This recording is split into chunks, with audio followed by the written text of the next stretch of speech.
Hello everyone, welcome back to my YouTube channel. তো চলুন আজকের ভিডিও স্টার্ট করা যাক ডাইরেক্ট মার্কেটের সাথে। তো দেখতেই পাচ্ছেন বাজার আজকে খুব ভালো পারফরমেন্স দেখিয়েছে। সেন্সেক্স আজকে 600 পয়েন্টের উপর বেড়েছে, 0.75% মতো বেড়েছে, এবং নিফটি 187 পয়েন্ট মতো বেড়ে ক্লোজ দিয়েছে।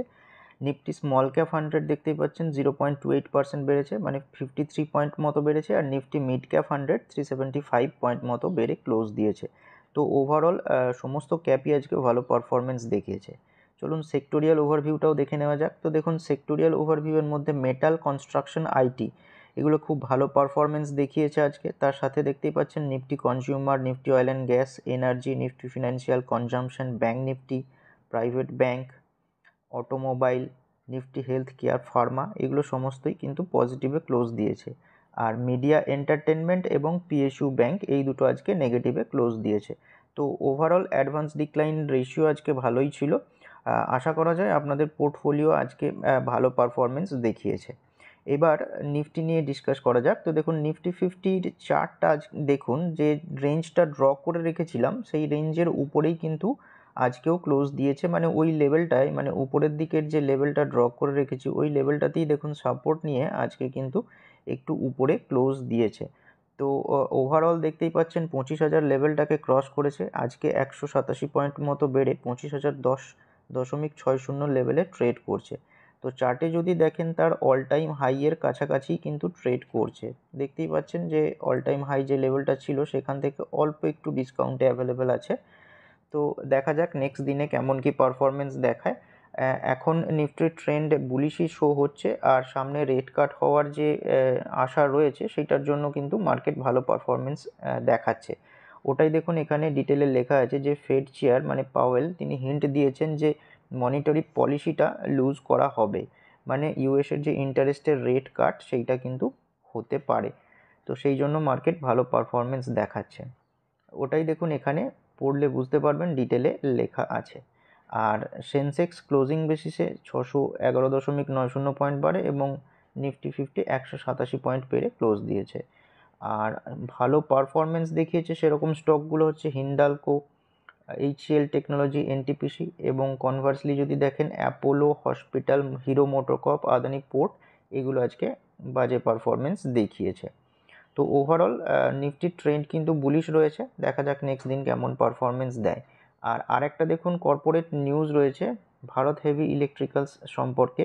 তো এরা সিকিওর করেছে একটা অর্ডার 110 বিলিয়ন ইন্ডিয়ান রুপিসের আদানি পাওয়ার এর কাছ থেকে, এবং এর সাবসিডিয়ারি মহান এনার্জেন এর কাছ থেকে, to supply equipment and supervise the building and commissioning of 3 power projects of 2 cross 800 megawatt based on super critical technology। এটাই কিন্তু এরা ফিলিংয়ে জানায় সোমবারে। তো ওভারঅল দেখতেই পাচ্ছেন এই ভারত হেভি ইলেকট্রিক্যালস কিন্তু রিসেন্টলি ভালো পারফরমেন্সও দেখাচ্ছে এবং ভালো অর্ডার আসছে, যে কারণে এর কিন্তু আপওয়ার্ড মুভমেন্ট রয়েছে। তো স্টকটার উপর নজর রাখবেন। এবার চলুন কয়েকটা স্টক নিয়ে ডিসকাস করা যাক। আজকের যে প্রথম স্টক সেটা হচ্ছে নিট লিমিটেড। তো দেখতেই পাচ্ছেন স্টকটা আজকে 20%-এর আপার সার্কিটে ক্লোজ দিয়েছে, 25 টাকা 64 পয়সা বেড়েছে, 153 টাকা 84 পয়সাতে ট্রেড করছে। মোটামুটি এর যে অল টাইম হাই ছিল আজকের আগে 131 লেভেলটার কাছাকাছি ছিল, সেইটার দেখুন আজকে কিন্তু ব্রেকআউট দিয়েছে এবং গ্যাপ আপ ওপেনিং হয় দেখতেই পাচ্ছেন, এবং বাড়তেই থাকে একদম আপার সার্কিটে গিয়ে ক্লোজ দেয়। আর গত দুদিন ধরে ভলিউমও যদি নিচের দিকে লক্ষ্য করেন তো দেখুন ভালো রকম ভলিউম কিন্তু আসছে, মানে ভালো রকম বাইং ইন্টারেস্ট দেখা যাচ্ছে। তো এত হিউজ ভলিউমের পিছনে একটা নিউজ রয়েছে, সেই নিউজটা হচ্ছে যে রমেশ দামানি এবং প্রোমোটার এরা কিন্তু এই নিট টেকনোলজির স্টেক বাই করছে, যে কারণে স্টকটা কিন্তু দুদিনে 29% মতো বেড়েছে।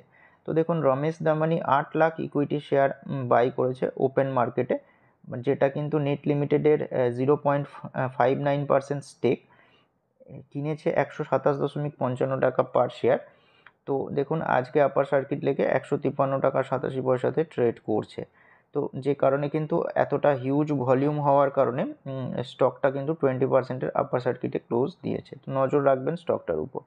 নেক্সট যে স্টক সেটা হচ্ছে টাটা এলএক্সি লিমিটেড। তো দেখুন স্টকটা আজকে 8%-এর উপর বেড়েছে, 594 টাকা 90 পয়সা বেড়েছে, 7,683 টাকা 5 পয়সাতে ট্রেড করছে। তো নিচের দিকে ভলিউমটাও লক্ষ্য করবেন, আজকে কিন্তু ভলিউম কিন্তু খুব হিউজ ছিল। এই জায়গায় দেখতে পাচ্ছেন যে ভলিউম ড্রাই, কিন্তু আজকে বা তার আগের দিনে গত দুদিনে কিন্তু ভালো রকম ভলিউম এসেছে। যখন ভলিউম ড্রাই থাকে তখন দেখছেন স্টক কিন্তু নিচের দিকে পড়তে থাকে, তখন ইনভেস্টমেন্টের ভালো সুযোগ থাকে। যখন ভলিউম আসা স্টার্ট হয় তখন কিন্তু ধীরে ধীরে প্রাইসেরও মুভমেন্ট উপরের দিকে হয়।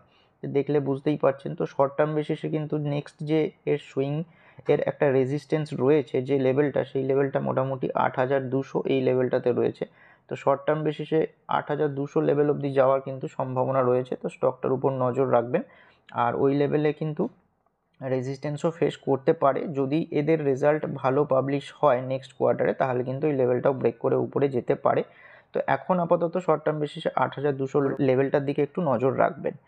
নেক্সট যে স্টক সেটা হচ্ছে নেটওয়েব টেকনোলজিস ইন্ডিয়া লিমিটেড। তো স্টকটা দেখুন 6.43% বেড়েছে, আজকে 162 টাকা 35 পয়সা বেড়েছে, 2,687 টাকা 75 পয়সাতে ট্রেড করছে। তো দেখুন এই যে লেভেলটা আমি ড্র করে রেখেছিলাম মোটামুটি 2200 লেভেলটা, এই লেভেল থেকেই কিন্তু স্টকটা ডিসকাস করছি যে যেহেতু সাপোর্ট রেঞ্জের কাছে এসেছিল, ধীরে ধীরে কিন্তু আপওয়ার্ড মুভমেন্ট দেখাবে। তো দেখুন সুন্দর ধীরে ধীরে কিন্তু আপওয়ার্ড মুভমেন্ট দেখালো। কয়েকদিন দেখবেন এই 2500 লেভেলটাতেও কিন্তু একটু কনসলিডেট করে, তারপরে দেখুন আজকে কিন্তু ওই লেভেলটা থেকেই বাউন্স ব্যাক করেছে উপরের দিকে। তো স্টকটার কিন্তু ভালো নিউজও রয়েছে, যে কারণে কিন্তু এটার অল টাইম হাইয়ের কাছাকাছি ট্রেড করছে। দেখতেই পাচ্ছেন 2750 লেভেল যেটা রয়েছে সেটা কিন্তু এর অল টাইম হাই রয়েছে। এই লেভেলটাকে কিন্তু আজকে হিট করে, বাট ক্লোজিং বেসিসে একটু নিচে এসে ক্লোজ দেয়। তো স্টকটার উপর নজর রাখবেন।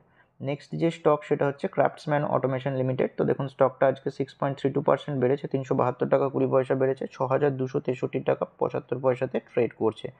তো দেখুন যে ট্রেন্ড লাইনের সাপোর্ট আর রেজিস্ট্যান্স ড্র করা আছে, মানে যে চ্যানেলটা ড্র করা আছে ঠিক তার রেজিস্ট্যান্স লেভেলের কাছেই কিন্তু আজকে ক্লোজিং দিয়েছে। তো দেখতে পাচ্ছেন যে এই যে উপরের দিকের লেভেল সেটাকে ব্রেক করে উপরে ওঠে মানে মার্কেট আওয়ার্সে, বাট ক্লোজিং বেসিসে দেখুন ওই লেভেলটার নিচে এসে কিন্তু ক্লোজ দেয়। তো নেক্সট ডেতে দেখা যাক যে ওই লেভেলটা রেজিস্ট্যান্স হিসেবে কাজ করে কি না। তবুও একটা ইন্ডিকেশন রয়েছে যে ট্রেন্ড লাইনের সাপোর্টটা কিন্তু ধীরে ধীরে উপরের দিকে শিফট হচ্ছে। তো দেখা যাক নেক্সট দিন এই লেভেলটাকে ব্রেক করতে পারে কি না, নাকি এখানে রেজিস্ট্যান্স ফেস করে আবার একটু নিচে আসে। তো নজর রাখবেন স্টকটার উপর। এই স্টকটা কিন্তু এখন ভালো রকম পারফরমেন্স দেখাচ্ছে। নেক্সট যে স্টক সেটা হচ্ছে জেন টেকনোলজিস লিমিটেড। তো দেখুন স্টকটা আজকে 5%-এর আপার সার্কিটে ক্লোজ দিয়েছে, 89 টাকা 35 পয়সা বেড়েছে, 1876 টাকা 70 পয়সাতে ট্রেড করছে। তো এই স্টকটা নিয়েও গত কয়েকটা ভিডিওতেও আলোচনা হচ্ছে। এর যেটা মানে স্টকের মুভমেন্ট দেখলেই বুঝতে পারছেন একটা সুন্দর আপ মুভ বজায় রেখে কিন্তু স্টকটা উপরের দিকে এগোচ্ছে। আর স্টকটা সম্পর্কে ভালো ভালো নিউজও আসছে, যে কারণে কিন্তু স্টকের পারফরমেন্স এতটা ভালো। আর ভলিউম যদি দেখেন নিচের দিকে, তো লাস্ট কয়েক মাসে কিন্তু ভালো রকম ভলিউমও এসেছে। তো এটার একটা নিউজ ছিল, যে কারণে কিন্তু স্টকটা ভালো রকম পারফরমেন্স দেখাচ্ছে কয়েকদিন ধরে। তো এরা একটা 10 বিলিয়ন রুপিজের ফান্ড রেইজ করতে চলেছিল, তো আজকে সেটা কমপ্লিট হয়েছে। তো এটাই এখানে লিখেছে যে 10 বিলিয়ন টাকার যে কোয়ালিফাইড ইনস্টিটিউশনাল প্লেসমেন্ট, এর থ্রু যে টাকাটা মানে ওরা উইথড্র করতো বা রেইজ করতো, সেইটা কিন্তু কমপ্লিট করেছে আজকে। তো স্টকটা দেখবেন আজকে ভালো পারফরমেন্স দেখিয়েছে সেই কারণেই। নেক্সট যে স্টক সেটা হচ্ছে অ্যাপল ইন্ডিয়া। তো দেখুন স্টকটা আজকে 4.27% বেড়েছে, 1701 টাকা 5 পয়সাতে ট্রেড করছে। তো এই স্টকটারও দেখুন যে ট্রেন্ড লাইন সাপোর্ট ড্র করা আছে, সেখান থেকে কিন্তু অনেকটা উপরেই ট্রেড করছে, মোটামুটি রেজিস্ট্যান্স লেভেলের কাছাকাছি ট্রেড করছে। এখনও একটুকু গ্যাপ বাকি রয়েছে, হয়তো শর্ট টার্ম বেসিসে ওই গ্যাপটা ফিল করে আবার রেজিস্ট্যান্স ফেস করে ধীরে ধীরে নিচে আসতে পারে। তো স্টকটার উপর একটু নজর রাখবেন। তো যে স্টকগুলো নিয়ে ডিসকাস করা হলো অবশ্যই কোনো রকমের রেকমেন্ডেশন নয়। স্টকগুলোর চার্ট প্যাটার্ন কি বলছে, মানে কি চার্ট দেখে কি বুঝতে পারছেন বা কেমন কি মুভমেন্ট হতে পারে সেই নিয়ে ডিসকাস করা হলো। এটা অনলি ফর এডুকেশনাল পারপাস। আপনারা যা করবেন আপনার ফিনান্সিয়াল অ্যাডভাইজারের সাথে কনসাল্ট করে করবেন। আর যদি ভিডিওটা ভালো লেগে থাকে তাহলে লাইক করতে পারেন, আর এরকমই ইনফরমেটিভ ভিডিও পাওয়ার জন্য চ্যানেলটিকে সাবস্ক্রাইব করতে পারেন।